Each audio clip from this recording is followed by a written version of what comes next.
بعمل الفرح. الفرح؟ اه قولي لي ليه الفرح؟ الفرح بقى ليه بنعمل الفرح بتاع زمان القديم، مم.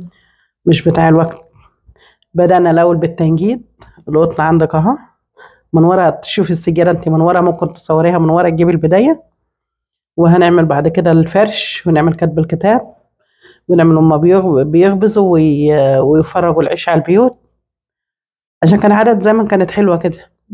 وبعد كده نعمل نور هما بيعلقوا على بيت العريس، ونعمل نذبح الذبايح ويعشوا الناس ويأكلوا الناس، وبعد كده نعمل الفرح. قولي لي بقى ايه الفكره اللي جات لك ان انت تعملي الفرح؟ بصراحة حبيتها. مم.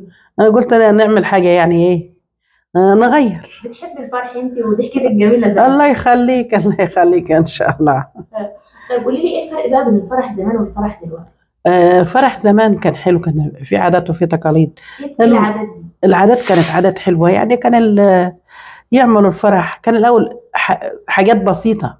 مم. كانت الناس فرحانة ومبسوطة. كان العريس هيعملوا يفصلوا له جلابية ولاسة ده العريس؟ وقفطان. لا ده أبوه، وهنا ده عمه، ودول لفيناهم كده. دي المنجد، واحدة هنا دي رايحة تنجطه. ما انت هتبصي بقى من ورا هتجيب انت ده انت بترسمي مسلسل او مسرحيه اسم الله عليكي، من أول البداية لحد النهاية. مم. طول ما احنا ماشيين بقى ايه بنحكي.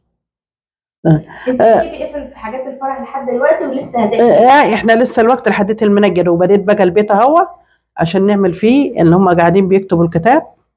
وبعد كده نعمل الفرش هو خارج من بيت العروسة، وهنا هم بيخبزوا كده لسه ما بدأتوش. هنعمل لسه هم بيخبزوا يفرغوا على البيوت.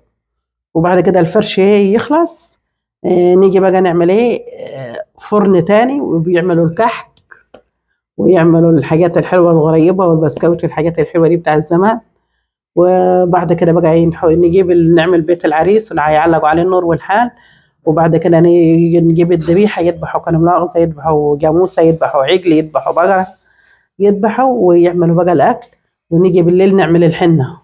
كانوا بيغنوا يقولوا ايه في الحنه؟ قولي لنا كده. لا أنا ما معلش، كانوا بيغنوا كل حاجة حلوة، بس أنا عشان ما أقدرش، أنا جوزي لسه متوفي وكده ما أقدر.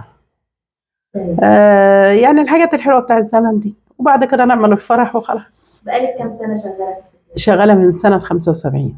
ربنا يديك الصحه. الله يخليك. احلى سجاده عملتيها كان ايه؟ والله هي كل سجادة بتبقى ليها فرحتها وليها بهجتها وليها كل الشغل حلو. بس كل سجادة وليها فرحتها يعني. يلا اسيبك. الله يخليك يا حبيبي.